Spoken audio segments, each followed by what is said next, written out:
هنعمل مع بعض ان شاء الله فطيرة حلوة جدا. عايزة اقول لكم ان هي طول ما ال الخضار ده موجود في السوق لازم اعمل الفطيرة دي. عايزة اقول لكم حلوة جدا، سهلة ولذيذة وكمان مغذية لاولادنا، وممكن ياكلوها بالطريقة دي وان شاء الله هتعجبكم. دايما انا بعملها اول ما السبانخ تطلع. طبعا انتوا عرفتوا هي فطيرة السبانخ. زي ما انتم شايفين كده انا مجهزت كوبايه ميه عليها معلقه خميره عليها معلقتين سكر، وهسيبهم مع بعض عشان اختبر الخميره. هنيجي هنا للدقيق. انا جهزت حوالي 3 كوبايات من الدقيق وكمان نص، بس انا سبت النص على جنب علشان لو احتجت زي ما انتم فاهمين ان ممكن كل دقيق بيحتاج ميه قد ايه. طبعا ده حسب الحاجه. زي ما انتم شايفين كده، ونزلت كمان بيضه. طبعا ده اختياري، لو مش عايزين نضيف بيض مفيش مشكله، ممكن يبقى بس الميه والدقيق بس وخلاص، وبتبقى عجينه حلوه جدا جدا وكويسه.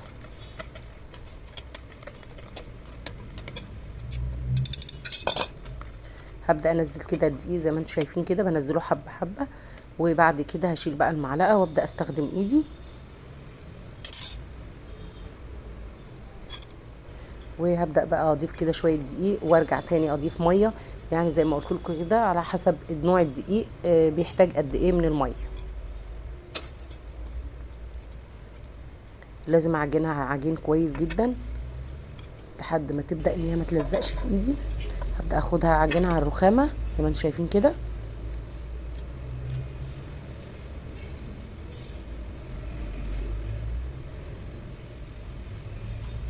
وبعد كده هبدا ان انا اضيف لها زبده طبعا، او ممكن سمنه بلدي، بس الزبده برضو بتدي طعم حلو جدا. عايزه اقول لكم ان الزبده كده هتخليها طريه وفي نفس الوقت تبقى مورقه وهشه. هنبدا ندعكها كده لغايه ما نبدا الزبده تختفي. لسه برضو محتاجه ان انا اعجنها شويه، وهسيبها بقى تخمر. هدهن بس البوله زيت وهسيبها تخمر حوالي نص ساعه، مش هنأخر على ما نعمل خليط السبانخ. زي ما انتم شايفين كده انا جبت السبانخ غسلتها وقطعتها كويس. جبت بصلايه واضيف لها بقى ملح وفلفل وابدا ادعكها كده بايدي. على فكره احنا ممكن نتبلها على النار، بس انا حبيت ان انا اعملها ني في ني. وهنزل بقى بالسبانخ زي ما انتم شايفين كده، وهبدا بقى ان انا اقلب كله مع بعضه. وبعد كده هضيف بقى البهارات اللي هقول لكم عليها دلوقتي. هنبدا الاول نبدا ننزل معلقه دبس رمان تكون كبيره،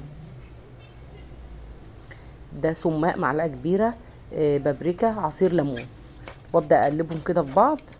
لان طبعا انا عايزه اقول لكم ان السبانخ هنبدا ان احنا ندعكها كده واحطها في مصفى علشان خاطر تنزل كميه الميه الزياده. ما تنفعش علشان خاطر العجينه تطلع كويسه، والميه دي ما تبوظش العجينه. هنشوف بقى كده العجينه خمرت ما شاء الله.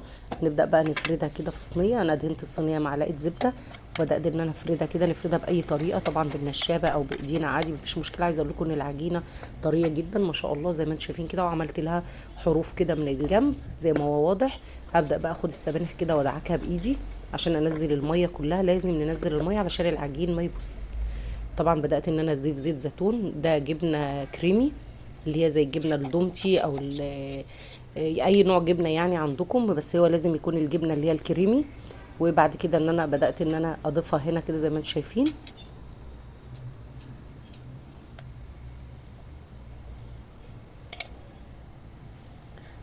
وهضيف في الاخر معلقه جبنه موتزاريلا، وطبعا ده اختياري، لو حابين نضيفها تمام مفيش مشكله، ما عندناش مش مهم يعني. زي ما انتم شايفين كده هبدا بقى افرد الجزء التاني من العجينه. عايزه اقول لكم ان العجينه طريه جدا ما شاء الله عليها وبتتفرد بسهوله. طبعا باخد المقاس بتاعها علشان افردها عشان ما تبقاش صغيره. بعد كده ببدا ان انا اقفلها. عايزه اقول لكم في الوقت ده انا بكون مشغله الفرن على درجه حراره 180. بحطها في الرف الوسطاني شويه، وبعد كده ارجع انزلها تحت شويه. عايزه اقول لكم في المقطع ده ان انا ما بقطعش للاخر، انا بس باخد من فوق كده علشان خاطر السبانخ تستوي، بس بعمل فتحات كده بس مش اكتر. واحطها في الرف اللي تحت شويه. طبعا ده خليط لبن بنسكافيه، وممكن ندهن بوش ببيضه، بس انا حبيت ان انا ادهن بلبن ونسكافيه بس. وهضيف كمان بقى رشه من السمسم، رشه من حبه البركه، وبراحتها. زي ما قلت لكم هندخلها الفرن نحطها تحت في الارضيه شويه، وبعد كده نطلعها نفتح الشوايه عليها.